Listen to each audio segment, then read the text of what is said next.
Bueno, buenas tardes a todos. En primer lugar, me gustaría agradecer a Energiar la invitación para asistir como ponentes y sobre todo me gustaría agradecerles difundir información técnica como la que vamos a exponer hoy aquí. En Axial pensamos que todos los actores del sector involucrados, desde fondos de inversión a EPCistas, deben contar con la mayor información posible en este ámbito, ya que se podría caer en el error de pensar que todos los seguidores solares son inseguros y nada más lejos. Los seguidores, al igual que la estructura fija o que puentes o edificios, pueden ser inseguros, pero si se dimensionan de una manera inadecuada. Lamentablemente todavía no existe una guía de diseño de referencia para seguidores ni ninguna norma que permita dimensionar con precisión todos los parámetros de diseño. Y es por eso precisamente que nos ha parecido muy interesante realizar este workshop.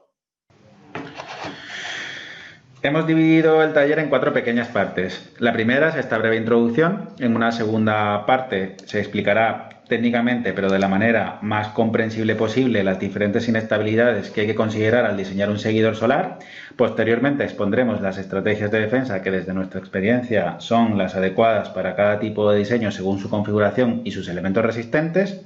Y por último, daremos unos tips de diseño y algunas recomendaciones sobre qué se debe solicitar al proveedor de trackers para asegurar que el diseño considere todas estas inestabilidades.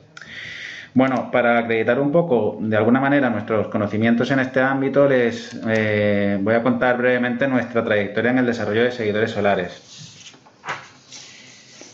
Ya en el año 2015 y tras casi una década dedicados al diseño de estructura fija, Axial se embarca en desarrollar su primer seguidor. Esta primera versión de Tracker se diseña según normativa utilizada para calcular estructura fija. Se realizan los primeros prototipos y se llevan a cabo ensayos distintos de pruebas mecánicas y sobre todo este primer diseño nos sirve para establecer objetivos en cuanto a costes de fabricación.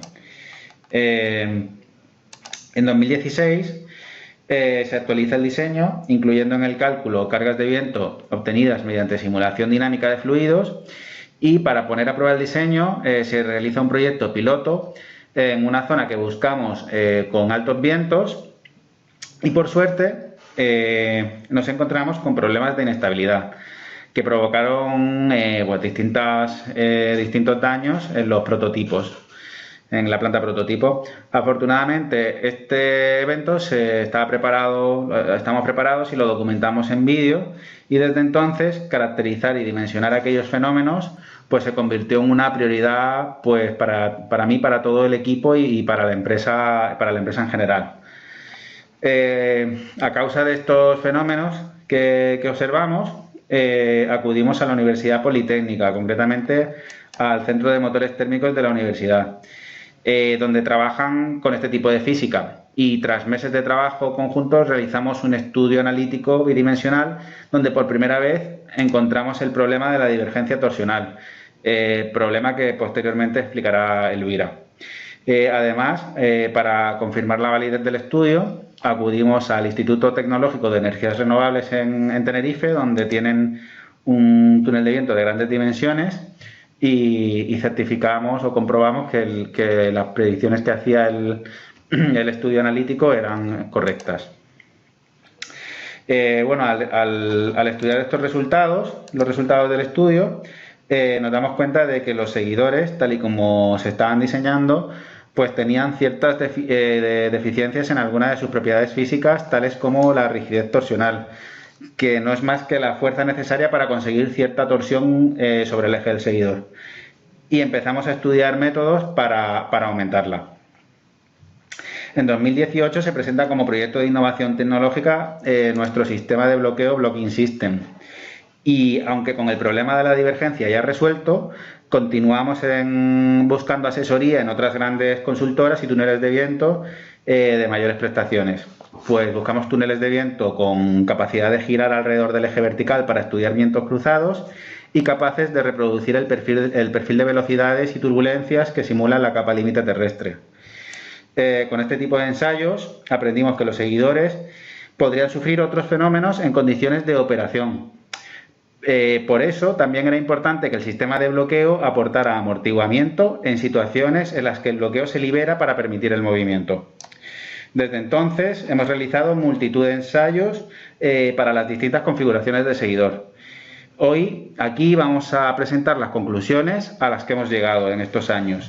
Ahora mi compañera Elvira va a explicaros las diferentes inestabilidades o fenómenos aerolásticos que pueden ocurrir en seguidores. Bueno, en primer lugar me gustaría comentar algunos conceptos básicos de aerodinámica. Todo cuerpo inmerso en un flujo de aire estará sometido a presiones que actúan sobre su superficie. Estas presiones se traducen en fuerzas de sustentación y de arrastre, que crean a su vez un momento en el eje en el caso del seguidor. En la figura podemos ver estas fuerzas actuando sobre un seguidor solar. Siempre que hablamos de la capa límite nos vamos a referir a la capa de fluido que se adhiere a la superficie a su paso por el cuerpo. La aeroelasticidad en concreto es la disciplina que estudia la interacción entre el flujo de aire y las fuerzas que este flujo provoca en un sólido inmerso en él. Los movimientos del sólido modifican a su vez estas fuerzas, de ahí que digamos que es una interacción. En la aeroelasticidad aeronáutica se da mucha importancia al diagrama de Collar. Este diagrama que vemos en la imagen refleja el equilibrio entre las fuerzas inerciales, fuerzas aerodinámicas y fuerzas elásticas. En el centro del triángulo se ubicarían los fenómenos aeroelásticos que vamos a tratar en la presentación. Existe la necesidad de estudiar los fenómenos de la aerodinámica civil por separado, ya que difieren en algunos casos de los aeronáuticos, por diversos motivos, como puede ser que los cuerpos suelen tener formas no aerodinámicas en nuestros casos, y que la presencia y el hecho de que haya un flujo turbulento y un perfil de velocidades en la capa límite terrestre. Como existe mucha confusión en el sector sobre los fenómenos aerolásticos y su correcta designación, voy a intentar hacer un breve resumen de los más importantes y destacar los que influyen directamente en los seguidores, aunque a veces es difícil hacer una separación exacta, ya que en muchas ocasiones unos acaban derivando en otros. Primero vamos a hablar del bataneo, del buffeting. Está producido a causa de la incidencia del viento turbulento en la estructura. Puede venir por una estela de un objeto situado aguas arriba también, es decir, si hay un objeto interrumpiendo la corriente que llega a la estructura, o por la presencia simplemente de la capa límite turbulenta. Las oscilaciones que se producen tienen carácter aleatorio y no suelen ser preocupantes, pero sí habría que tenerlas en cuenta porque pueden llegar a causar fatiga en las piezas. Luego tenemos el galope transversal o galloping. Las desviaciones de las fuerzas aerodinámicas creadas por el flujo turbulento o cualquier perturbación crean desviaciones en la resultante de las fuerzas que hemos comentado antes. La resultante de estas fuerzas puede acoplarse a la oscilación de manera que tiende a reforzar las oscilaciones. Es una estabilidad de baja frecuencia, por lo que se puede admitir que el movimiento es lo suficientemente lento como para estudiarlo como una serie de estados casi estacionarios. Esto quiere decir que analíticamente el problema se puede abordar como una serie de estados estacionarios que varían con el ángulo de incidencia y de los que podemos llegar a conocer las fuerzas aerodinámicas. Luego tenemos el fenómeno del flameo o el flutter. Hay muchos tipos de inestabilidad bajo este nombre, por ello hay que llevar cuidado ya que algunos son muy diferentes entre sí. Vamos a hablar de las más importantes. En primer lugar tenemos el flameo clásico. Se trata de un movimiento en dos grados de libertad, el vertical y el torsional, que se llegan a acoplar en la misma frecuencia. Se estudió por primera vez tras el colapso del puente de Tacoma, donde la fuerza que movía el puente introducía energía al sistema. Esta energía no podía ser disipada por el amortiguamiento del sistema y se llevó a la rotura del puente. Como vemos en el vídeo, fue bastante impresionante. En este fenómeno la capa límite no se desprende y cuando se rebasa la velocidad crítica ya no desaparece el fenómeno. Este fenómeno no solemos encontrarlo en nuestros seguidores. Por otro lado tenemos el flameo por pérdida. Este es un fenómeno más cercano a lo que vemos en nuestras estructuras, aunque físicamente no es el fenómeno exacto que caracteriza el movimiento. En este movimiento de un solo grado de libertad, el flujo se desprende completa o parcialmente y esto causa bajadas de presión que son a su vez responsables de los movimientos. El fenómeno está gobernado por la aerodinámica no lineal, que se produce normalmente a ángulos altos de incidencia del flujo, aunque en cuerpos no aerodinámicos se puede producir a menores ángulos. En este caso, la amplitud del movimiento puede quedar limitada por el amortiguamiento. Luego vendríamos al primer fenómeno que vamos a tratar y que se produce en los seguidores. Es el acoplamiento por desprendimiento de vórtices. Todo cuerpo que esté inmerso en un flujo formará una estela. La formación ordenada de vórtices dentro de esa estela se conoce como calles de von Karman.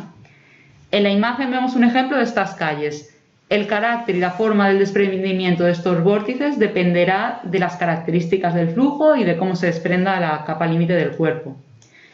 El motivo de la formación de estos vórtices es la existencia de unas fuerzas fluctuantes de sustentación. Si el cuerpo inmerso en el flujo tiene la capacidad de deformarse o cierta elasticidad, va a experimentar movimientos. Siempre que los movimientos sean lo suficientemente pequeños, no afectarán al desprendimiento de vórtices. Sin embargo, los vórtices siempre se van a desprender en una frecuencia determinada. Es la que llamaremos frecuencia de Strouhal. Cuando la frecuencia de Strouhal se aproxima a la frecuencia natural de la estructura, se produce una amplitud del movimiento cada vez mayor. Este rango de frecuencias que produce esta sincronización se conoce como fenómeno de locking. Aunque el movimiento oscilatorio en sí es autolimitado, ya que para desplazamientos más grandes se produce una transferencia de energía del cuerpo al flujo, y esto ayuda a limitar la amplitud del movimiento y puede considerarse equivalente a una amortiguación positiva introducida por el propio flujo. Pero hay que tener en cuenta que esta amplitud puede estar fuera de lo que nuestra estructura pueda soportar y trataremos de no llegar a sufrir este fenómeno. Este fenómeno sí puede controlarse mediante amortiguamiento.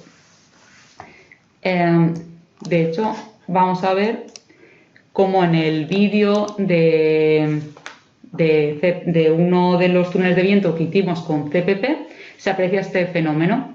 Se inicia en los seguidores interiores y es producido por los vientos cruzados o laterales. Para que ocurra, hay que girar la plataforma sobre la que se ubica el prototipo. El fenómeno se ve a ángulos altos. Otro de los fenómenos que tendrá mucha importancia en nuestros estudios será la divergencia torsional cíclica.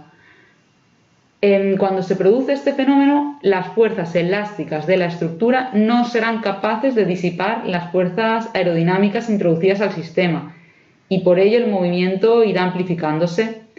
Este fenómeno sería el fenómeno análogo del galope, pero en el grado de libertad torsional.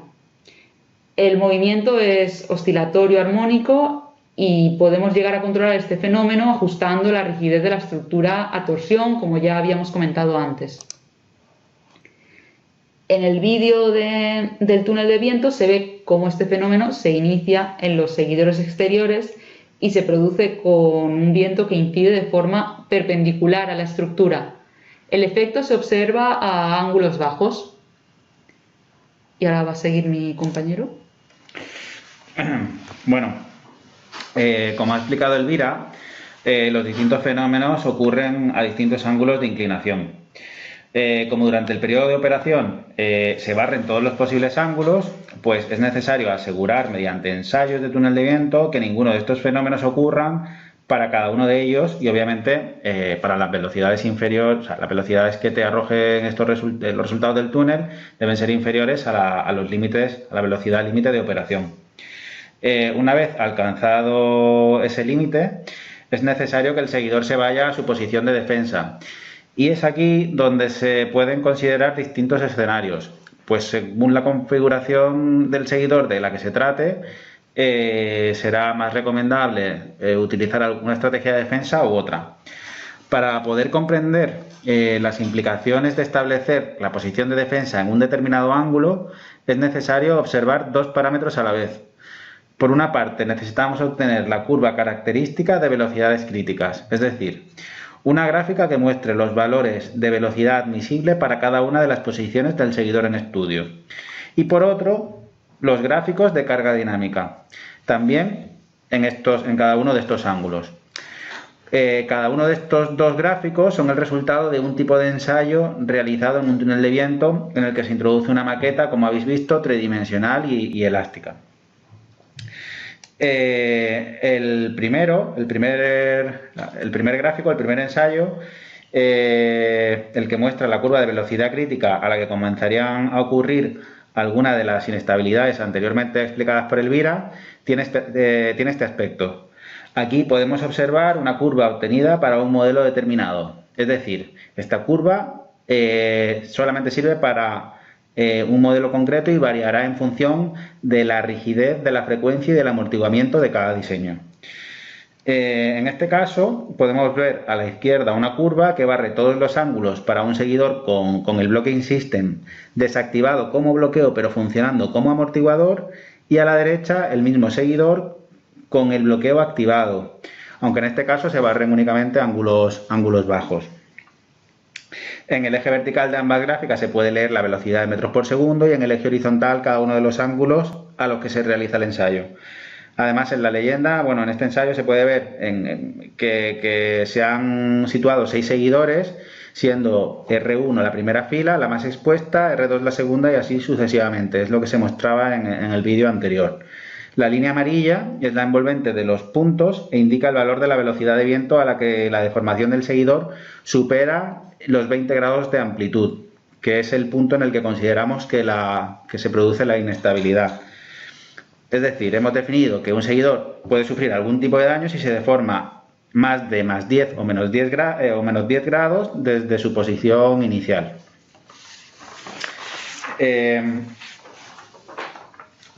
Disculpad. Bueno, esta sería la gráfica correspondiente al segundo ensayo. En ella se observan las fuerzas que se detectan en la estructura debido al viento. Aquí mostramos las fuerzas que los sensores situados en las maquetas captan al realizar el ensayo. Como se puede ver, la gráfica separa los 3 tipos de fuerza.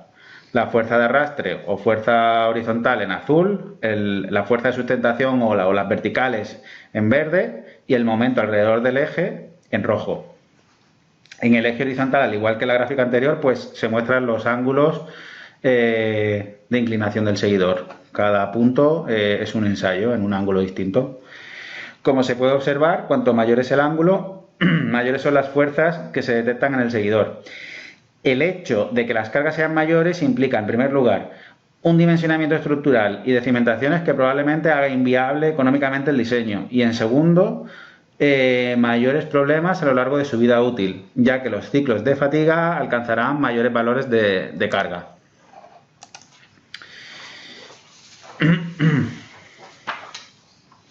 Si superponemos ambos gráficos, haciendo coincidir los ángulos de inclinación, podremos estudiar a la vez cuál es la velocidad máxima que soporta el seguidor sin encontrar inestabilidad en la parte superior, en el gráfico superior, y el valor de las cargas que aparecen para este mismo ángulo en el mismo gráfico, en el mismo dibujo, en el gráfico inferior.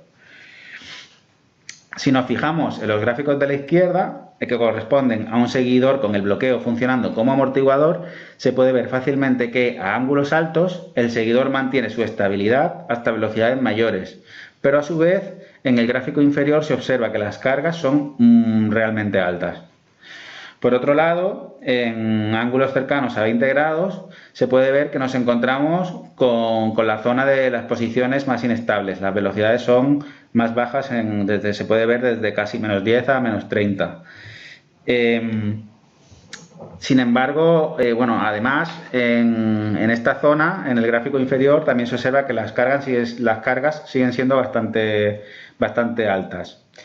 Y en ángulos cercanos a cero se observa que las velocidades a las que aparecen las inestabilidades son relativamente bajas, no son muy buenas. Sin embargo, las cargas son mínimas en esta zona. Haciendo este sencillo análisis ya se puede concluir que es indispensable añadir rigidez al sistema, buscando aumentar la velocidad a la que el seguidor es estable, pero sin penalizar las cargas. Si nos fijamos ahora en los gráficos de la derecha, que muestra el mismo seguidor pero con el Blocking System activado, se puede observar que las inestabilidades aparecen a una velocidad sustancialmente mayor, manteniendo a su vez unas cargas relativamente bajas. Seguramente se preguntarán por qué no seleccionar la posición 0 grados, donde la velocidad crítica es un poco mayor y las cargas son mínimas. El problema es que al seleccionar 0 grados como posición de defensa, se corre el riesgo de que debido a las tolerancias de fabricación y de montaje, que aunque intentamos que sean mínimas, siempre habrá alguna, pues se puede producir un cambio de signo en la carga-momento. Es decir, el seguidor no va a estar en 0 grados en la realidad, aunque en la teoría lo pudieran estar. De esta manera, al haber cierta tolerancia de fabricación y montaje, puede obligar, nos obligaría al dimensionado del seguidor tanto a presión como a succión.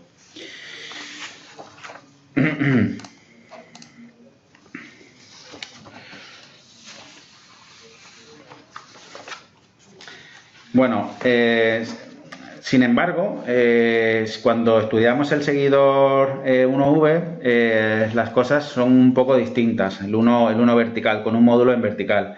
Debido a que su vela es menor, permite adquirir una posición de defensa en un ángulo alto, ya que las cargas se aplican en una superficie mucho mayor y el dimensionamiento de la estructura y de los pilares, así como de las cimentaciones, en este caso lo permitirían. Con este criterio, en el seguidor 1V, además es posible aumentar la velocidad de operación introduciendo una amortiguación extra por medio de la instalación de amortiguadores en las primeras filas de seguidores. Como se muestra en esta imagen, la curva negra representa las velocidades de operación que se pueden alcanzar con el mismo tracker, con el mismo diseño de seguidor, simplemente introduciendo estos amortiguadores que comentaba. Esto no quiere decir que lo necesite obligatoriamente, pero si se quisiera una velocidad de operación mayor, pues habría que añadirlos. Además, además de la estrategia de defensa clásica, con todos los seguidores en un mismo ángulo, como comentábamos para los seguidores anteriores que defienden a ángulo bajo, hemos llevado a cabo ensayos en el túnel de viento en el que combinamos ángulos altos con ángulos bajos como estrategia de defensa para plantas con layouts regulares. En la ilustración inferior se muestra un esquema de este tipo de estrategia de defensa mixta en la que se combina defensa a 45 grados y a 5 grados de inclinación. Esta solución, la verdad es que resulta muy interesante para emplazamientos de cierta categoría de exposición, ya que de esta manera se consigue limitar el número de seguidores reforzados a un porcentaje fijo. Bueno, en conclusión, para seguidores de mayor vela, como son los seguidores con 3 módulos en horizontal o 2 en vertical, según nuestros estudios y experiencia, es aconsejable defender a un ángulo bajo, pero distinto de 0, como hemos visto, y aumentar la rigidez de manera drástica. Y en seguidores de menor vela, tipo 1V o 1V Twin, la estrategia óptima es posicionar los seguidores a alto ángulo, o si el emplazamiento lo permite, se puede llevar a cabo una estrategia de defensa mixta, lo cual optimizaría los costes de la planta. Vale, y ahora vamos a ver algunos tips de diseño contra las inestabilidades. Bueno, una de las posibles soluciones ante el fenómeno de la divergencia torsional va a ir directamente ligada con la rigidez de la estructura que ya hemos mencionado. Este aumento de la rigidez va a conllevar una subida de la velocidad a la que se produzca este fenómeno.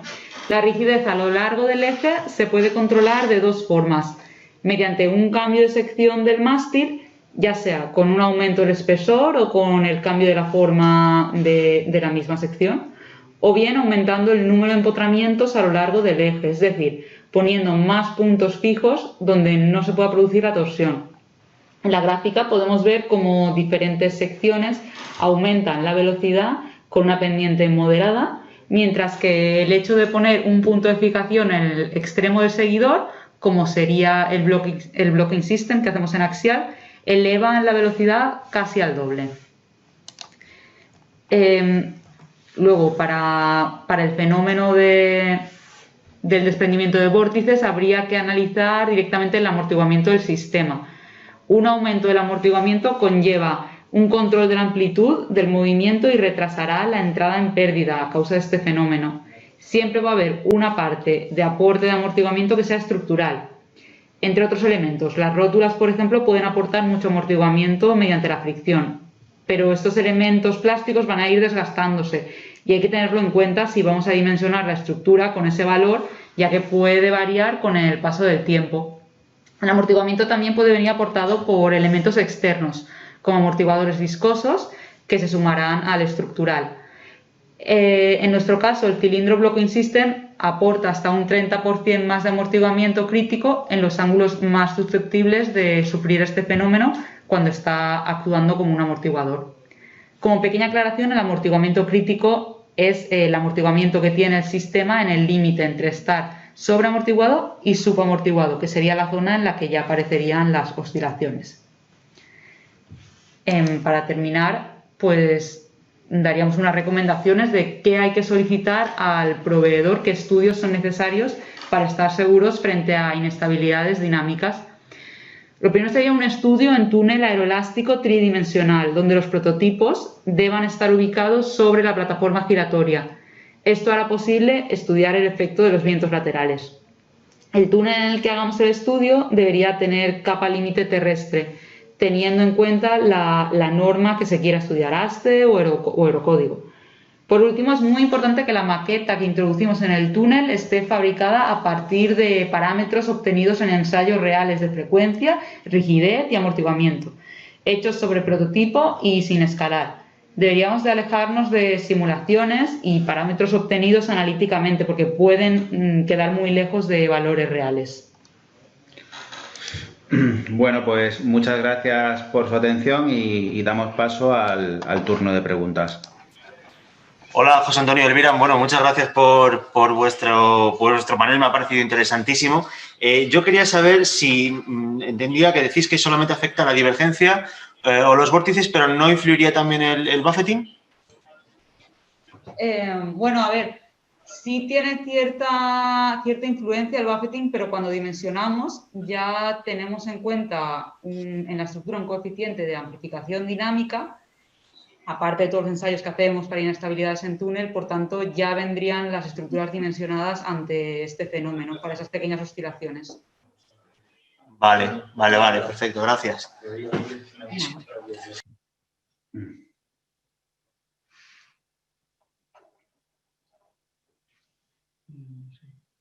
Quería preguntaros también, entonces, ¿consideráis que es obligatorio utilizar un sistema de bloqueo en seguidores de vela grande? Sí, bueno, a ver, es muy recomendable utilizar un sistema de bloqueo en seguidores de vela grande, ya que es muy complicado alcanzar las rigideces que se necesitan para las especificaciones del producto. Se puede alcanzar la rigidez de otras formas, como había comentado, pues con mucha sección, pero para un seguidor de vela tan grande sería muy complicado alcanzar la rigidez que se necesita con tanta sección. Sí podría existir en lugares, un seguidor así, de vela grande, en lugares donde haya muy poca velocidad de viento, pero normalmente no creemos que pueda ponerse. Tendría que ser un lugar muy específico, con poca velocidad de viento. Y la vela no, sería vela grande, pero no sería una vela, un módulo de los nuevos de 500 o 600, tendría que ser quizá un seguidor 2V o un 3H quizá, de módulo pequeño y como decía Elvira, con unas condiciones de viento muy bajas y con una rigidez del tubo, con un tubo de mucho espesor o mucha sección para poder llegar a esos valores que se requieren. Vale, bueno, pues muchísimas gracias. No sé, me parece que de momento no teníamos ninguna pregunta más. De nuevo agradeceros vuestra participación y vuestra colaboración con nosotros, con Energía. Ha sido un placer contar con vosotros. No sé si queréis comentarnos alguna cosita más antes de finalizar. Bueno, por nuestra parte creo que hemos barrido un poco. Entendemos que ha sido un poco, bueno, ya era la idea, ¿no? Hacer un webinar técnico y hemos intentado concentrar muchísimos conocimientos en poco tiempo. Quizá los que vean el vídeo luego, a posteriori, si tienen alguna pregunta, pues se pueden dirigir al correo de información de la empresa y estaremos encantados de resolver cualquier duda al respecto. Vale, bueno, pues muchísimas gracias. Oye, si queréis dejarnos por aquí en el chat para que luego todos los participantes que puedan entrar al vídeo puedan consultarlo, vuestro correo electrónico, una forma de contactar con vosotros, ¿vale? Lo dejamos por aquí y así cualquiera que vea posteriormente este vídeo, pues ya pueda directamente ponerse en contacto con vosotros. Vale. Muy bien, así haremos. Vale. Muchísimas gracias, Elvira, José Antonio. Nos vemos en la próxima. Muchas gracias. Gracias a ti. Adiós. Hasta luego.